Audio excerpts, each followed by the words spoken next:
Yogi Ramsuratkumar, Yogi Ramsuratkumar, Yogi Ramsuratkumar, Jaya Guru Raya. We hope all of you enjoyed your lunch. Thank you all for being here.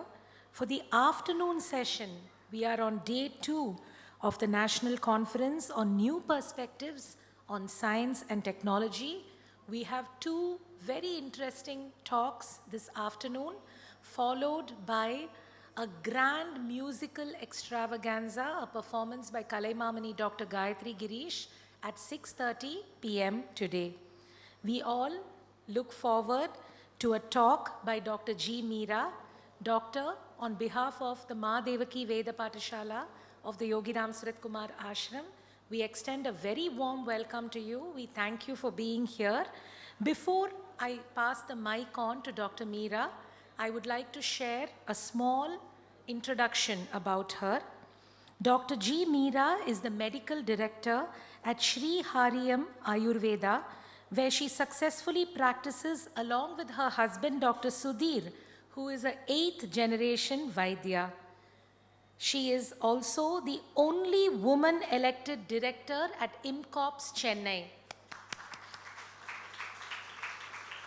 I was so elated to read that. Very, very honored to have her here with us. She's the first doctor to have done telemedicine in a COVID ICU at Anand Allopathy Hospital, along with Dr. Sanjay Jain, chief doctors at SRM Ayurveda COVID Care Center with Dr. Veerachoran and Dr. Satish Gattak. She's one of the very few Ayurvedic doctors who did telemedicine for COVID, and she has documented 250 cases and treated at least 3,000 cases in her clinic.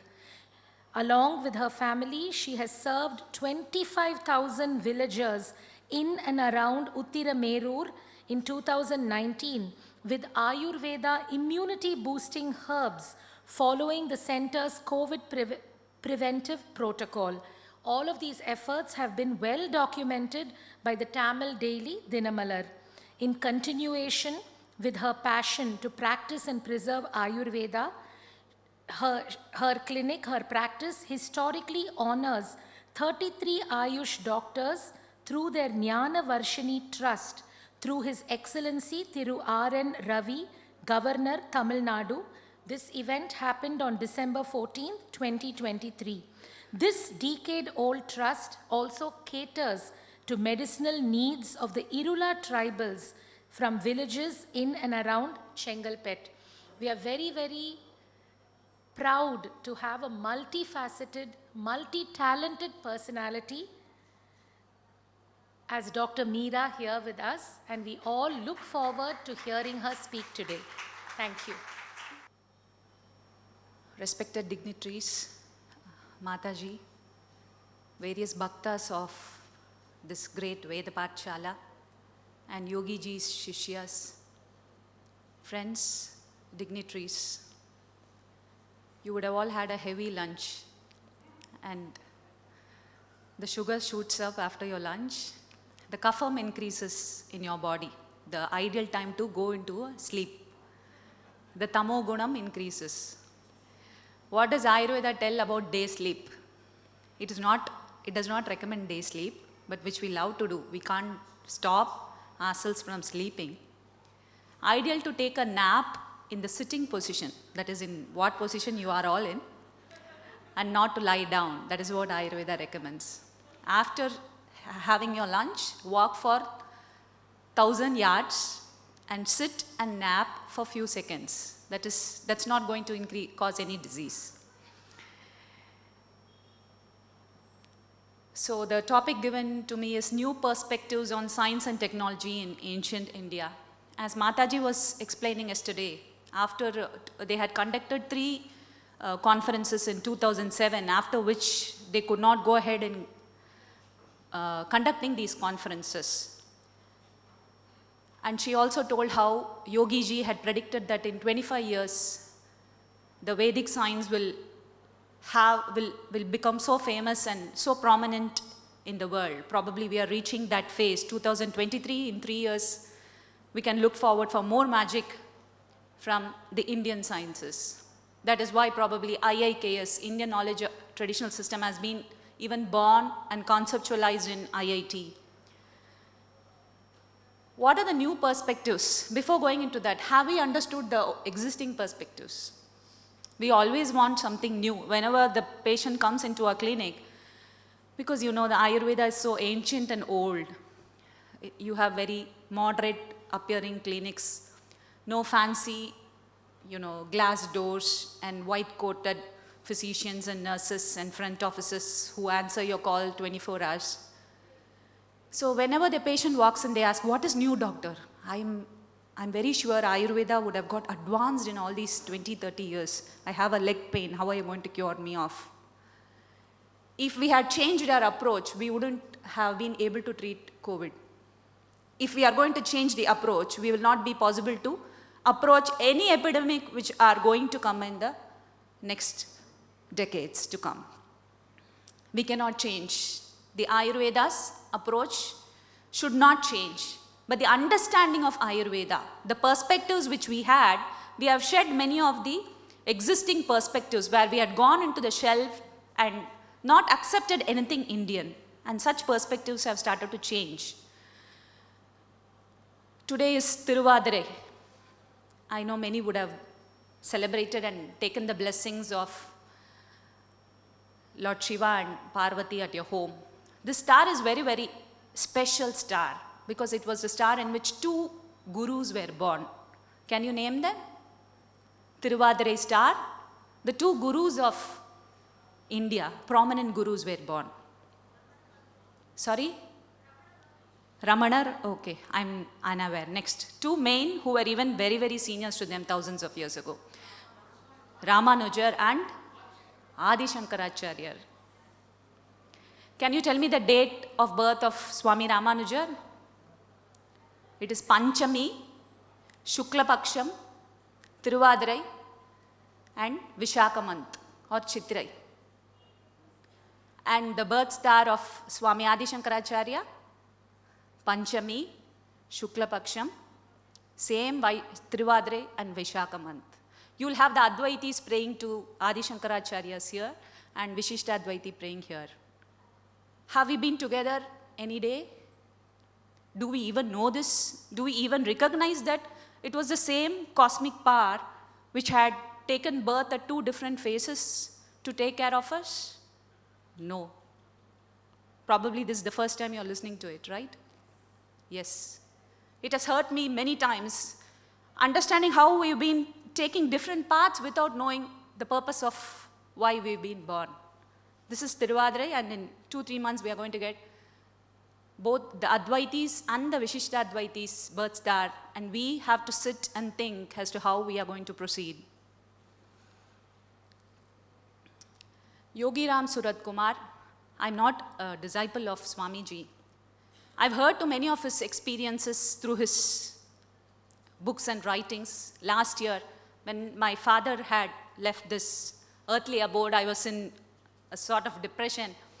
When on February 20th was my father's anniversary, death anniversary, means the 10th day function was happening, and it was Yogi Ji's also anniversary at that time. So what I work for gurus. You will find lots of videos of mine about gurus of India. So I thought I will just work on his life history and just prepared a video and posted it. I would have got hundreds of calls from Yogi Ji's Shishyas. There was one doctor also who had called me. And while he was, I never knew who was Yogi Ji.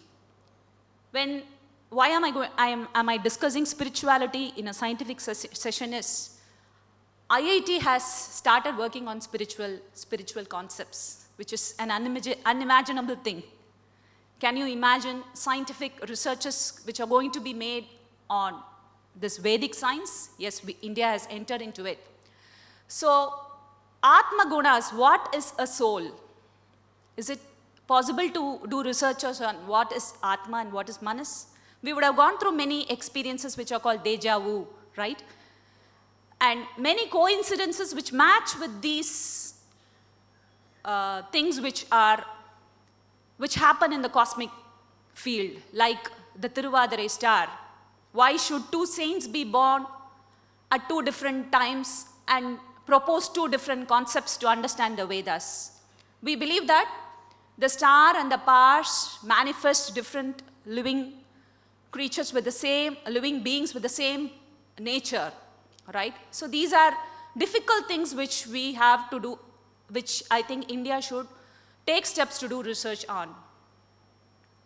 So when the doctor was speaking to me, he was discussing about his experience with Yogi ji and how a butterfly would manifest whenever the doctor traveled, and Yogi ji would bless him with a butterfly which would travel with this shishya of his. So it was my first call, and as he was speaking, I would find my 9-year-old daughter who was not well versed in drawing. She would start drawing a butterfly. So I was touched because I was in pain after my loss of my father. I would discuss it immediately with the doctor on phone. Although you're so scientific and you are a researcher or you're a doctor, you get moved by such things. So as I sought Yogi ji for 2 months, I would start getting many more such coincidences, if you're going to tell in scientific terms, or blessings of Yogi ji. It went to a level that I would enter too much into Adhyatmikam and I would myself stop because practicality is different, and I would start seeking Yogi ji. Last month when we had done this conference at Raj Bhavan with the hands of Governor R.N. Ravi, we had felicitated 33 Ayush experts, which was a historical moment.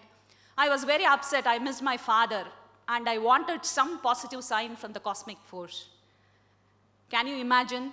There was a mail from Veda Patasala from Yogi ji inviting me to this conference. I thought it as a blessing from this cosmos, these silence messages from the cosmos, which is what we've been discussing since yesterday. Indian astronomy, Indian mathematics, today is Indian chemistry and Ayurveda. These are subtle messages which you keep getting from the consciousness. These are what we are trained for, the Vaidyas. I still remember in 2019 when the world was speaking about COVID, we would find guduchi, that is Sindilcodi or Tinospora cordifolia, suddenly growing in much quantity in our clinic. We were surprised why did this guduchi grow here, because we had just planted a small sapling. In January 26th, we will get the recommendation from the Indian government to get prepared for COVID, and the first herb which was written was guduchi or Tinospora cordifolia. The plants which have to take care of you grow in your own kitchen yard.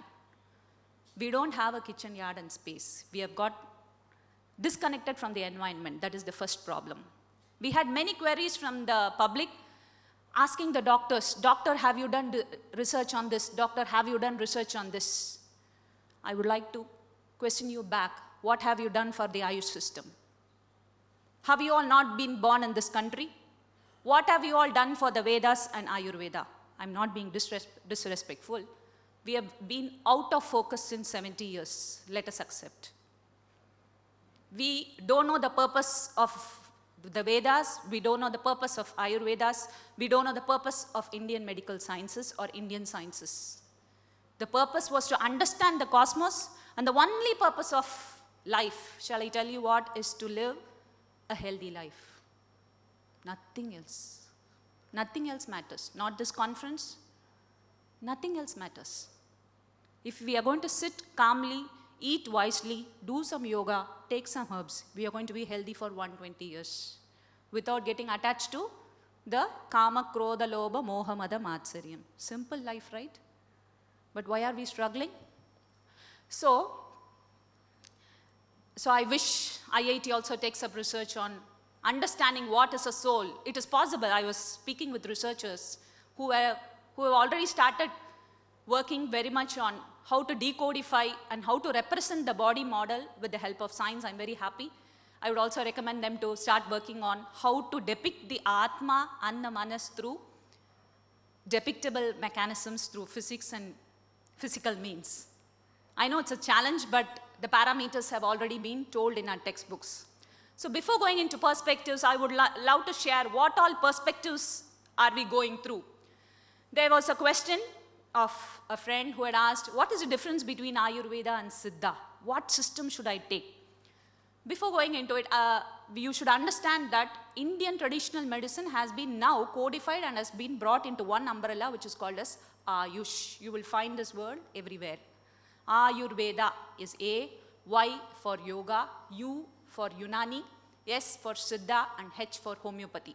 This is the term Ayush. The government is looking towards working and enhancing the doctors under this system. In the Tamil, there is a politics between Tamil and Sanskrit. Sanskrit believers and people who practice at one point had even told that Sanskrit is more important than traditional languages. There was a fight and there was some misunderstanding, just as our starting point is Swami Ramanujan and Swami Shankaracharya. They had to play their roles during those times, as simple as that. It doesn't mean that they were at any conflicts. We have to understand that. Similarly is Tamil and Sanskrit, Siddha and Ayurveda medicine, they are one and the same. They have been proposed by the same rishis. Agasthyar, who is Agasthyar? He comes in Atri Gotram. Agasthyar, he is also called as Kaundeya. You will find his birth in Varanasi. He comes here and writes, he codifies the Tamil language and he writes all the Tamil texts on medicine. There are 18 siddhas. There is no difference between these 18 siddhas and the rishis across India. They followed the same lineages. They were people who were traveling across India. You will find Atri's ashram in Tamil Nadu, near Papanasam, and you will find an Atri's ashram in Himalayas. At two different places, how was a single person? The Gotram. Across generations for thousands of years, as simple as that. You will find different references of different rishis. They all had the same lineage. They will speak in Tamil, they will speak in Telugu, they will speak in Hindi. If born today, they will go and speak also. You will find a French Vaidya also with the same Atri Gotram. There's no need of confusion. So, Ayush ministry is now headed by Sarbanand Sonewal ji, and we are just making a beginning after 70 years. Since 5 years we had an Ayush minister and now we have a new Ayush minister. And there are no state Ayush legislatures. You don't have an MLA for Ayush. Unless that manifests in every state, at the state level, at grassroots level, the policies of the center will not work. That is one point. What is the missing link? Why do we all feel that there is some lacuna in Ayush?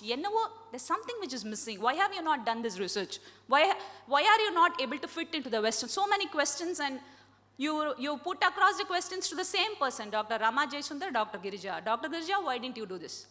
Dr. Sudhir, why didn't you do this? These are physicians, for your understanding. They have done all these researches out of their own pockets. None of the government have funded it. So this is what is the situation in India.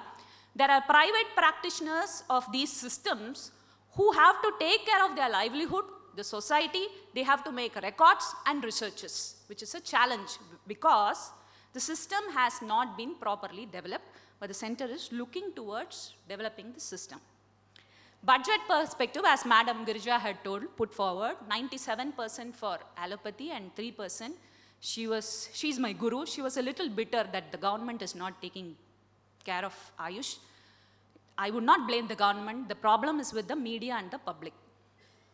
How much of demand? If you are getting, I don't want any epidemic to come.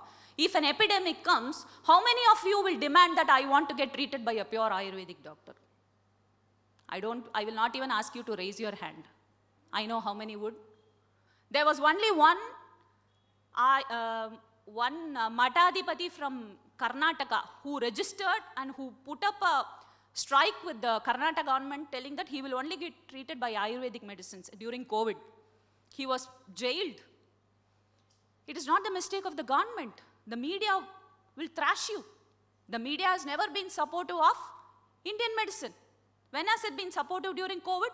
Now it has changed. That is different. Now the times are changing. So how many of you will have the guts to go and take a prescription from an Ayush doctor? You don't know the system, right? It is because we have the education lab, we have not been taught what is Ayurveda. Because the basic question, what is the difference between Ayurveda and Siddha? It is the same rishi, the same lineage. There's no difference except that it is written in Tamil and this is written in Sanskrit. There would be difference in numbers. There would be difference in the way you understand. But it's all the same. So look at the beauty. This is what the World Health Organization tells. 80% of the population in India is dependent on Ayush medicine. But the budget which it has given is 88,500 crores for allopathy and 3,500 crores for Ayush. What can we do with this 3,500 crores? Even for the 130, see, we get 1.5 lakh crore as GST every month. We don't want to get the share of allopathic medicines. Let them. The system should also function. You have to improvise emergency medicine. Let 88,000 crores be for allopathy. We also need 88,000 crores for Ayush. That should be the way we take across, where the government is looking towards it. Perspective of choice in science. Even the researchers in India, IIT, DST, we have made thousands of researches on herbs, but which were never on the Ayurvedic way since these past 50, 60 years, as even our scientists were unaware of Ayush till COVID came in. Till COVID came in, they were unaware of. There were very few researchers. There are beautiful researches which are done by the MD and PhD scholars of Ayurveda, Siddha, Unani, Homeopathy and Naturopathy, which are still being not documented by the. So there is a parallel research which is going on in India at different spots. We have to link all these together, then we will not be repeatedly spending money also. So these are the things which the government should look into it, and I'm very sure they are looking into it. So what are the pharmaceutical perspectives? When Dr. Giri ma'am was asked the question, what are the developments, what are the steps which are being taken to produce more herbs? We must all do it. How much of us are taking interest to grow herbs in our place? Or go and get a prescription from an Ayush doctor? There is no demand. We have the same set of patients who come to our clinic. Okay, so this is all a clinical practice. You don't find giant hospitals in Ayurveda as allopathy. Why? What happened in 70 years? When after the independence, immediately we, our forefathers, you and your forefathers, we all together immediately started constructing and contributing to allopathy system of practice. We started from our own kings. Our own kings had patronized allopathy from the start of 20th century. We have references for that. Saraboji invited Western. So it is not a time when we tell a no to Western science. Given an option, would you take a bitter decoction for 3 times a day or a white pill which is tasteless? You would always want a tasteless pill than a bitter medicine, right? So let us not find the blame game. But we completely forgot patronizing Ayurveda. How many allopathy institutions have we built? I find many of my relatives and family and friends writing off their whole wealth to allopathic institutions. How many of us have written their wealth to a Patasala or to an Ayush institution? And Ayush system, you have to understand that it was not just practiced by Brahmins. Of the 63 kalas, 63 ஆய கலைகள் 63 இருக்கு இல்லையா, அதில் வேதங்கள் 1 இல்லை 4ன்னு வச்சுக்கோங்க. All the others were practiced by all other parts of the society. The Brahmin, the Kshatriya, the Vaishya and the Shudra all had the right to practice Ayurveda. It was never meant to be practiced by the Brahmin. That is the rule, and that was how it was even till the 19th century, because we have the references of how potters had done plastic surgery. You would have all listened. You can go and look into the website. How it was a potter who had mended the nose very casually. How much would you be paying to a facelift now? It could be few lakhs. What did the potter do? What money did he get? So the Indian system was itself in such a phase where none of our services was measured by money alone. Money came in later. We immediately start putting the blame game on each other. Money came in later, in the later past century. Before that, it was just the services. You would be respected for your work which you do. What have we done to the potter? So the whole system of the techniques were taken from the Ayurveda doctors. The potter did his plastic surgery. It was carried over to Royal Society of London. They published a paper. The physicians picked up the technique and started doing plastic surgery. How was the potter felicitated? What was India paid back? We are going and planning to get back our Kohinoor diamond. We'll get back the money. How will we get back our skill? We have not patented this skill. This problem is existing even now. Why am I discussing with you? You are the ambassadors of Ayush. You are born in this country. You are the ambassadors of these rishis and sages. Now the same problem is there with Kshara Sutram, which is called Karanol in Siddha. It's a beautiful surgery where parasurgical procedure where you use just a thread to heal a fistula in anus. This technique is being taught to even allopathy doctors from BHU. They get trained. I tell the policymakers should be very clear. When you teach a technique from Ayurveda or the Ayush systems to the other systems of medicine, you have to be paid back.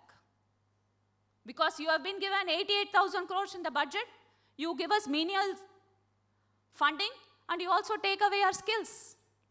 You understand, this is affecting the livelihood and the quality of researches of Ayush which is taking place in the country. So these apart.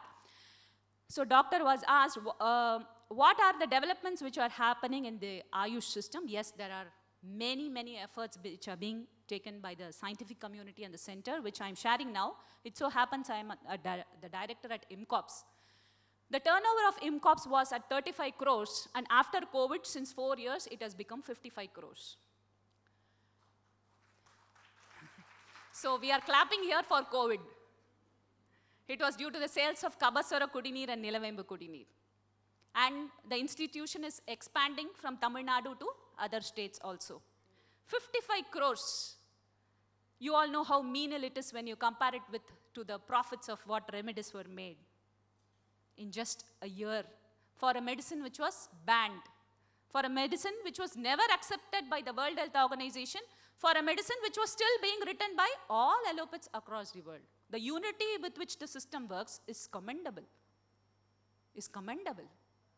So it was $1.5 billion was the profit of a short period of few months sale of remdesivir, while IMCOPS is at 35 and we are going at 55 and we are planning to move it to 100.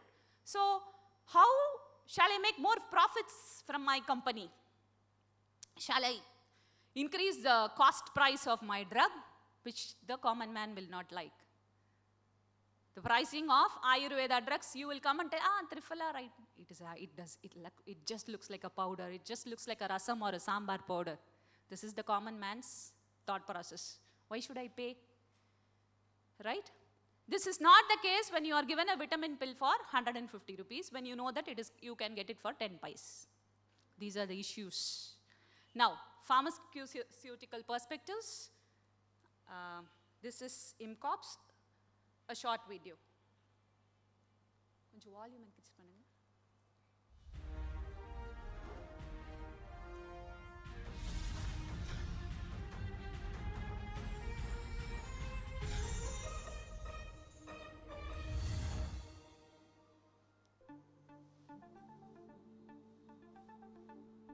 So this is in Mylapore. This is one thing which, as Indians, we must all be proud of. This is the first cooperative in India, cooperative society in the whole of India. It was started in 1944. Who had started it? It was an allopathic doctor who started.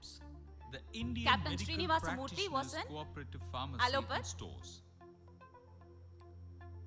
An allopath, a military doctor. So this is the place where asavas are manufactured. This is a small lab. We have 100 kalvas at IMCOPS, which is the maximum in the whole of India.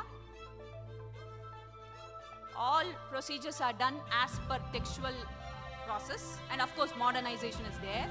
Kashayams are prepared, tablets manufactured, oils are prepared, tablet rolling machines. From handmade it has become machines.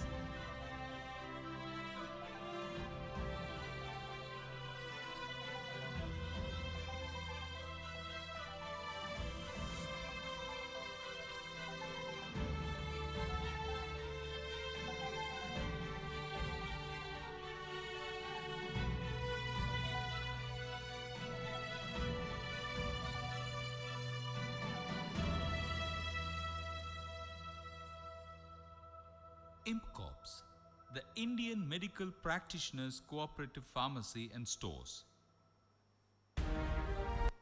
So we are also trying to take it across India and we are expanding. So what are the work we do at IMCOPS as a largest cooperative society, the first in India? As I told, it was started by an allopath. Why did this allopath start this? It's a very interesting story. He was a military doctor and he will find that during the World War, he will find that the army people, after having the fight, their wounds will not heal. And all the antibiotics and all the medicines we would run out of stock. So he will immediately, his father was an Ayurvedic doctor. They came from a traditional Vaidyas. He will take all the books, make references and start preparing pills and will immediately start also proposals of starting a cooperative society. That was how it was started. So without starting for just Ayurveda, he will also include Siddha doctors and Unani doctors. Around 1,500 medicines are prepared here. So look at the vision of that allopathic doctor even long back. So Dr. Had also asked Girija madam as to, do you have references of flu being treated in Tamil Nadu? It was asked by Dr. Ramanathan sir, yes. So we have documentation of flu being treated in India. One, a very casual entry made by Rabindranath Tagore. He had written a letter to, I don't remember his friend, where he would tell how they would treat flu with the help of Panchatikta Kashayam. He will tell how the hostel students at Shantiniketan did not get any fever or cold, while the hospital would be full in nearby villages. That is one record. And another very, very important record which we all don't know is Achanta Lakshmipati in Chennai. He was also an allopath. An allopath would give away his allopathy degree in the 1940s because the government would pass a rule, the British government would pass a rule to remove the degrees of Ayurveda doctors, to remove the degrees of Ayurveda doctors. When that decision was made, Achanta Lakshmipati would give up his allopathy title. He was from an Ayurveda Vaidya family, and during flu, it is recorded, we get it in Google, he will start giving Panchatikta Kashayam and Triphala to all people around in Chennai, and he has also donated his land in which VHS, Voluntary Health Service, runs its research institute. So these were Vaidyas, these were allopaths who stood for Ayurveda. So this IMA should have in mind, because IMA is still catching a red flag and is not for integration, and the government is finding it very, very difficult. So what is happening in IMCOPS? IMCOPS is a quasi-government. It is run by the center. We have a turnover of 35 to 55 crores. There are 1,500 ASU products, 28 depots across Tamil Nadu, Andhra Pradesh, Karnataka and Kerala. We are focusing to expand in North India. Standardization and modernization we are trying to do as much as possible. There are many chemical tests like ICPAAs, AAS, and many such parameters which the researchers are trying as to how to standardize. It is a big process. It's not going to happen in a single day. And talks with IIT Pravartak are there for patenting sensors which were worked at IMCOPS. There's one another struggle which we are going through. I will share it with you. Deer antlers, okay, man kombu we tell, right? So these deer antlers have got very good medicinal property for heart attack. It can prevent heart attack. It has got lots of calcium and minerals in it, but this is very, very effective for cough, wheezing and all things with your respiratory system, which was in practice. Now with a ban on animal products, we are unable to get these deer antlers. Now, how do we get these deer antlers? It's not by killing these antlers. You would have all seen in BBC and NGC how these deer lose their antlers during the time of mating, and during cold seasons, the antlers just fall down. The horns just fall down just as hair falls. So you will have kilos of these horns which are collected in the forest. So almost for 10 years, the president of IMCOPS, Dr. Kannan, and all the Siddha and Ayurveda doctors in Tamil Nadu are struggling. They are writing and they are going here and there writing to officials requesting for enabling us to give these antler horns. So it is a big challenge because you have to change the legislation has changed. The forest officials are hesitant. You have to get orders from the center. In the Rajya Sabha and in the Lok Sabha also, we have made the MP Dr. Ganeshamurthy, a DMK MP, has made his point. So how does it come into practice? Only when we get mass requests from the public, right? So, or there is a media activation, or when the people keep asking that it's a very important necessity, do you legislate something, right? So for now it is going at a very, very slow speed. So where is your role in this? We are struggling for this. How are you going to help us? I leave this question to you. We all made a hue and cry during when this Jallikattu was stopped, right? I was expecting such movements during COVID, but the people were all afraid just in their homes. Not a single person asked that Ayush be made the main protocol. So till public wakes up, the government cannot do anything. So we are also looking for enabling veterinary medicines through Ayush. Disease perspective, what are the changes in the disease perspective? So when Ayush striked, as we all have discussed, World Health Organization very clearly told it does not have a medicine, and our allopathic friends would repurpose existing antibiotics. It was a dream come true for many of the Ayush doctors because we were waiting for this moment, and we are thankful to the central government to have enabled us practice during COVID with at least mild and moderate cases. So we were enabled, and we have documented these cases. All the emergency cases which we are discussing here were those things which could not enter into the allopathic ward because of lack of medical support. So these, we have treated 20 cases of hypoxia, which I'll be discussing with you all now. So this is the protocol, and I will never ever forget this, because this protocol was prepared by the topmost Ayush doctors. The task force was made, which had Dr. Girija, which had Dr. Avian doctors, cortical doctors. These people were all, Dr. Shivaraman from Siddha. They were all invited, and the Prime Minister had a video call, and they all sat and prepared this manual. So this is one manual which we will never ever forget. It had all medicines, even which we could give during the emergency. Not that these were all unknown, but this is one statement which we have made to the world, that Ayush doctors can treat COVID. So what is the problem? Why could not allopaths not propose a medicine while Ayurvedic doctors could propose a medicine? So this is one concept which we all must know. The germ theory versus the terrain theory. So, sorry.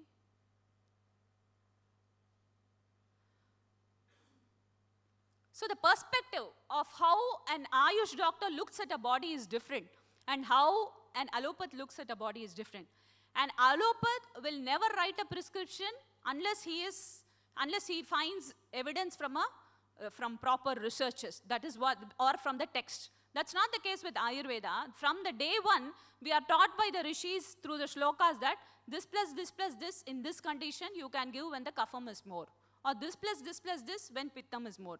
For this constitution, you can go into this combination. If this organ is affected, you can go for this combination. And never was germ a focus. It is only with the Tridosha theory. When Vatam is more, when Pittam is more, and when Kapham is more. So when it was COVID, we understood that it was a Kapha Vata condition which was affecting the lungs. And the patient had fever. So we knew what were the medicines for fever and what channels were affected. It was the Rasavaha Srotas which were affected. So for Rasavaha Srotas, you have this and this medicine. So immediately, even a doctor in the last Rameshwaram could write a prescription if it is a new epidemic. Because the Siddhantas, the protocols are laid in the text. So what's the problem? Germ theory, what does it tell? When you get infected by one virus or a bacteria, this bacteria or virus, if it is potent, can kill you. Right? That's not the case with what Ayush system. Of course, we have Krimija Rogas. We have the Vedas which explain about what is Pishacha. Pishitam ashati iti Pishacham. That which eats your mamsam or flesh is can be called as Pishacham. Probably these Pishachas are microbes. We are not going into that. Ayush system only speaks about the Tridosha Siddhantas. So when you have this dosha which is in excess or in less, manage it with this prescription. So this is what is told. So there is another theory called the terrain theory. So the germ theory was proposed by Louis Pasteur, and the physician or the chemist who worked with him, he was called as Anthony Béchamp, who told that terrain theory is a theory which is important in managing a disease. So what was the germ theory? It claims that fixed species of microbes from an external source invade the body and are the first cause of infectious disease. The concept of specific, unchanging types of bacteria causing specific diseases became officially accepted as the foundation of allopathic medicine and microbiology in 19th century Europe. Also called as monomorphism, it was adopted by America's institutions, which began to shape near the turn of the century, which we all accepted, thanks to Saraboji in the south. This gave birth to two main industries, vaccines and antibiotics. See, we know that when we make pickles, right, we add preservatives so that you are going to take off the disease-causing agent or the thing which is going to decay, right? So that is one thing. But what if you're going to cut off the air, like we have vacuum-packed dishes, right? When you're going to cut off this thing which is going to cause the disease, then the host can have its own defense mechanism. The defense mechanism is preserved. So there are different ways of looking at the same germ theory. The opposite way was how Bechamp looked at it. Our bodies are densely populated with microorganisms. This is what even modern scientists tell. We have 300,000 species of microbes in our body. We are nothing but a collection of microbes, right? What inhabits us do not hurt us and is essential to us. We live in a symbiotic, mutually beneficial, mutually necessary relationship with our personal population of microbes. This is what his own student would tell. So there was a struggle between these both, and we will have Louis Pasteur winning, and we have accepted this. So the scientific community has not even argued what could be the drawbacks of the system. For example, during COVID, how much of the population died? How many of them went into ventilators? How much of the population? 0.1% were those who were ventilated. Of 100%, it was only 0.1. So it is always so in most of the diseases. This is the data which we have. COVID-19, symptomatic were 25%, asymptomatic were 75 to 95%. Those who were severely affected were this 0.1%, and 1% could come out with an MODS. Okay. In swine flu, again, 75% are asymptomatic and 25% are symptomatic. Polio, 1 to 5% are symptomatic and 95 to 99% are asymptomatic. So it is the weakest who have the least immunity. That 0.1% is the one who is getting affected. So which means we all have very, very good immunity.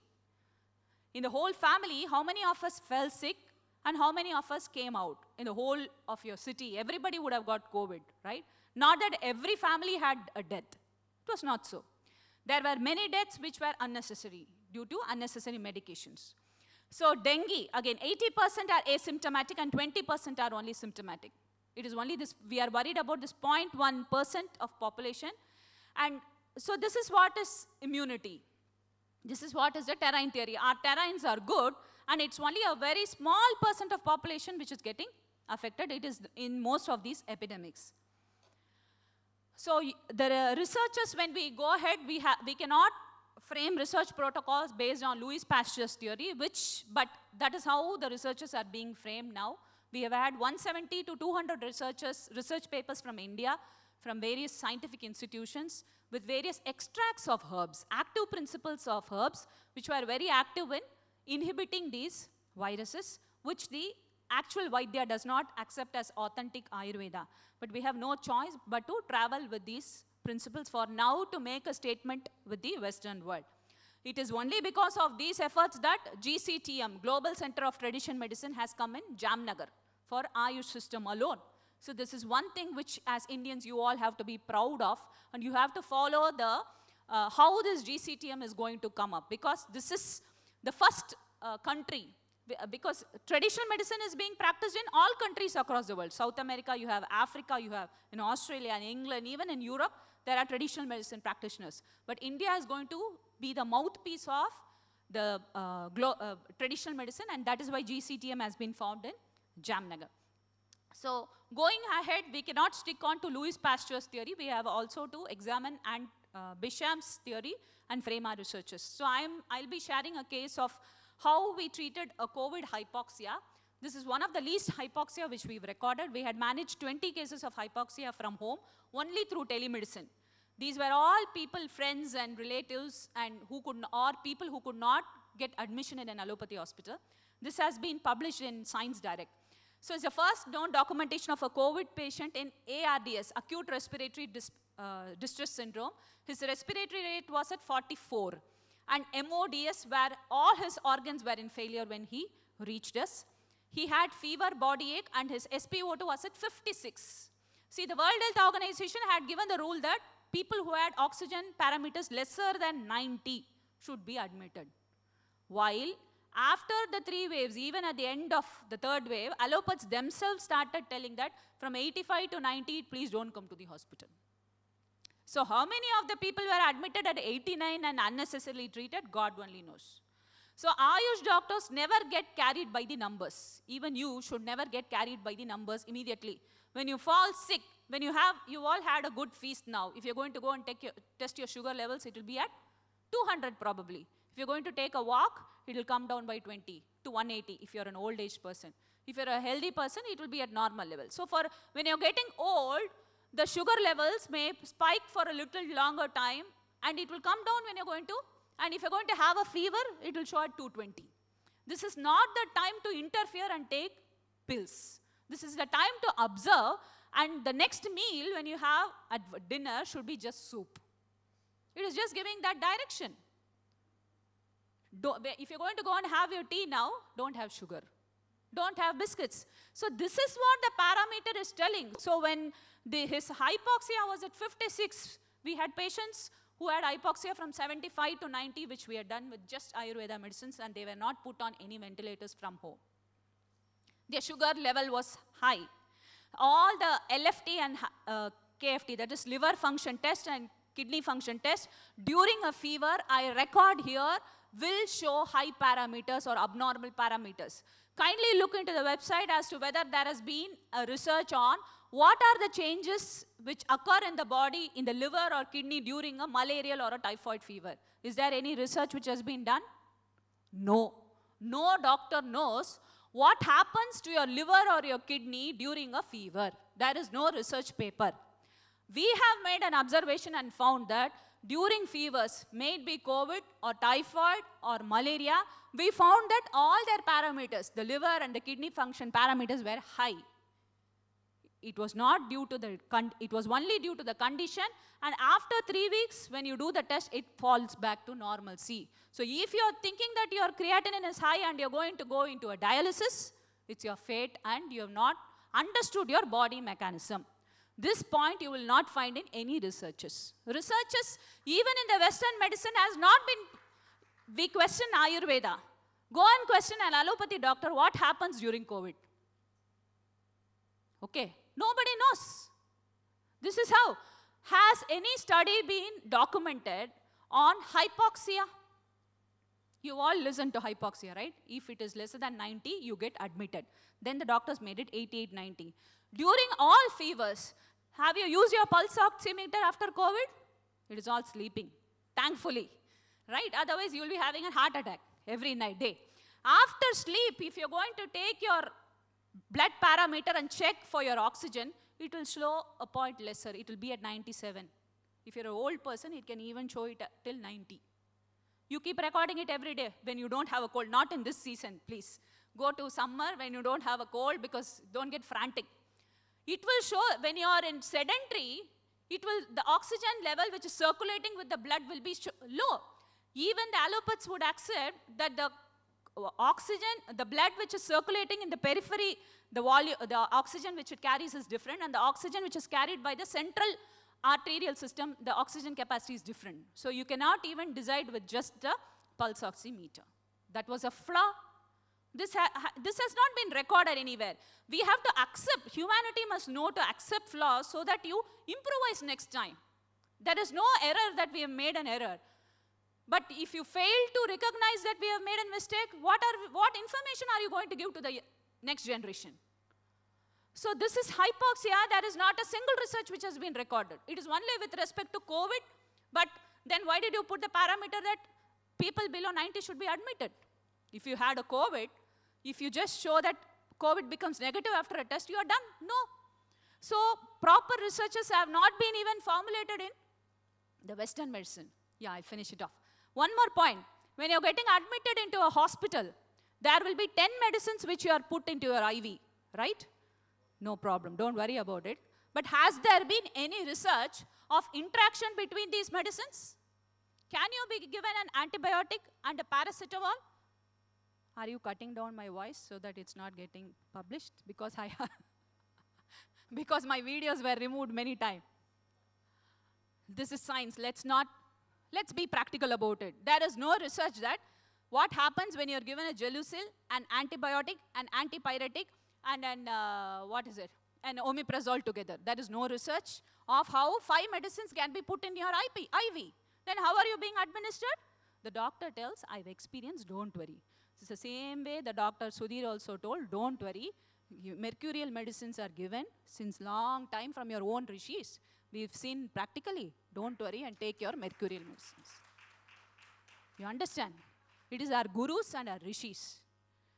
Apta, Shishta, Vibhuda, that is the first term. They've seen through ages, they've seen through time. They never lie. There is no necessity for them to market or to get an.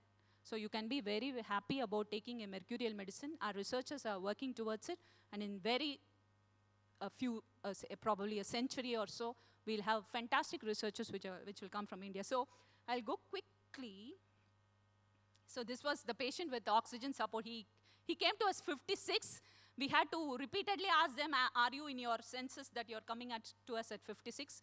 Thankfully, the patient refused his treatment from allopathic hospital. He was discharged against medical advice and was given a warning that he may have to book his place in a cemetery in 3 days, but he lasted for 27 days. He's healthy and happy at Palavakam. So these were the observations. 44, 38, 37, 34, 22 were his respiratory rate. These were the treatment protocol. We treated them with heavy metals. Heavy metal is a myth. The word heavy, don't get worried about heavy. The word, okay, even allopathy uses heavy metals very, very safely, as in gold or in cisplantin, which is given for cancer, gold for rheumatoid arthritis. We all don't know. Metals are given like gelusil. Don't take metallic preparations for more than 21 or 45 days. That is common sense. No Vaidya shall prescribe for more than 45 days. We still, even 3 months back, we have an entry from US. People who are getting injured by taking Ayurveda heavy metals, heavy metallic medicines. Scientific researchers have started reporting these. It is because of either wrong usage, or you always have to take some patya or certain dietary protocols. Never pick up a prescription, Ayurveda or allopathy, as an OTC. So these were the different protocols. So just going to see the ferritin level, the second level, 936, it was on 21.5, 1, 2, 3, okay, 936. It was on 21.5, see, it went to 1723, 17, and 792 on the day of discharge. So initially, even allopaths were looking at ferritin, D-dimer, IL-6, but at the end of 3 years, they all are practicing friends. They told that they are not going to look into parameters. If you're going to look at parameters when you're diseased, this patient should have been put on dialysis. So it was not required. Look at the CRP. We never worried about the numbers, but you should take care. Like if you're at 300, it shows, the sugar level shows, you cannot be still taking sugar with your tea, right, or rich foods. So the numbers just gives you an idea, but it cannot be the only parameter. So these are the strengths and limitations. I would just have a few minutes. So what is the road ahead? The government is putting its might. It's just that for 70 years we were all sleeping together. So it has made all its efforts. It has made research agreements with US, UK, Australia, and all the Western countries as a, we tell as a Pulayar Suri, right? As a beginning has been marked. So this is just a beginning. We have a much long road ahead. Ayush hospitals, they are being established in AIIMS. Integration is going to be the norm in few years, which means pure Ayurvedic practice, you will find that it would come into a decline. So we need both pure Ayurveda practitioners, pure allopathic practitioners, and integrated practitioners. And researchers should be turned into these directions. And researchers inclusive of Ayush doctors are coming up. GCTM, Global Center for Traditional Medicine, is at Jamnagar. So these are the And Ayush University in Tamil Nadu, we've been waiting for 70 years. There's not a single university in Tamil Nadu. We are working towards it. And judiciary, legislative, executive, common man, and Ayush. I didn't want to make an error with common man, CAO. We have to correct the common man there. It was not wanted. So we have to tie the loose ends. And one thing we must remember, the situation of the Ved Patashalas and Ayush system is, we are traveling in the same boat. The livelihood of the children who come out of the Ved Patashalas or the Ayush practitioners is almost one and the same. The patronage which they receive, and when they come out of these Ved Patashalas, when they look at the world which is in front of them, how are they going to make their livelihood? It's the same with both these important fulcrums in our life, and how are you going to contribute to this is very, very important. Focusing Vedic brains to take up visible social responsibilities and in Ayurveda is very, very important. It's one thing which always hurts me. I don't like to treat a person who has studied the Vedas in my clinic, because the Ved Pandits know everything. You know about the Atma and Manas. And what about the body? Why does he come into my clinic? So I always tell them they should also learn about the body, which is Ayurveda. In all Ved Patashalas, Ayurveda should be, we have to teach Ayurveda to the students, and I don't want a Veda Pandit coming into my clinic seeking prescription for, after all, a heart disease, after all, indigestion, after all, diabetes. Everything has been laid in Sanskrit and Tamil, and it is all that we have to include it. So all the four Varnas practiced this medicine, and it's high time that the four Varnas sit together and take a decision for the society for their own wellness. Increasing family size, joint family, adoption of kids, and supporting orphanages and adopting orphanages. Why am I discussing this here?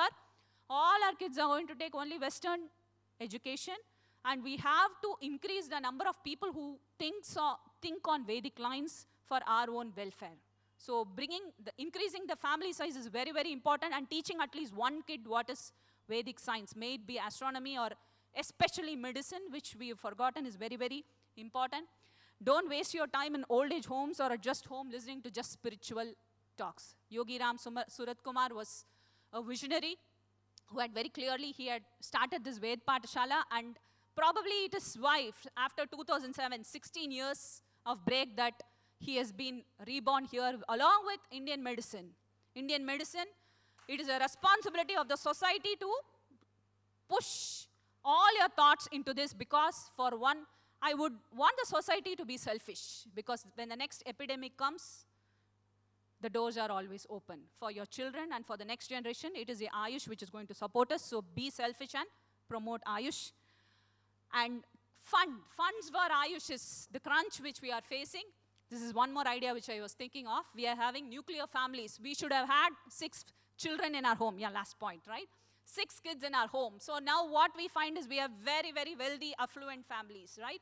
After 20, after 30, after 40, the parents are all very happy because the children are settled and we are all wealthy. Why does this wealth accumulate? It's because we don't have that 4th or 5th or 6th kid.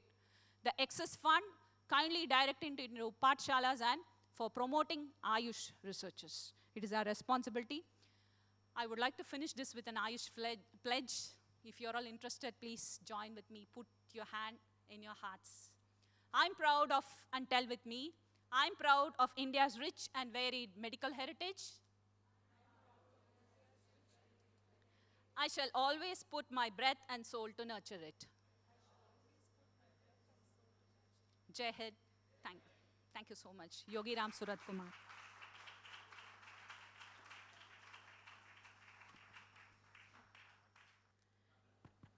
Yogi Ramsuratkumar, Yogi Ramsuratkumar, Yogi Ramsuratkumar, Jai Guru Raya. Just before lunch, I met Dr. Meera. Someone just came up to me and asked me something about a pen drive. I thought it was a college student who had come to attend the conference. She looked so young and so full of life. I didn't know that she was such an eminent doctor. Now, after hearing her talk, I feel she's the best brand ambassador for the Ayush system. So full of life, so full of vitality. Very correctly, she said, after the Before she began to talk, she said she has a spot to talk immediately after lunch. Even I was wondering how I was going to sit up straight. I had eaten not one but 2 helpings of everything, so my body language was a bit dull. Then she took the mic, she started talking. I sat up a little. She spoke about Yogi Ramsuratkumar and the impact he has had in her life. I sat up even more straight.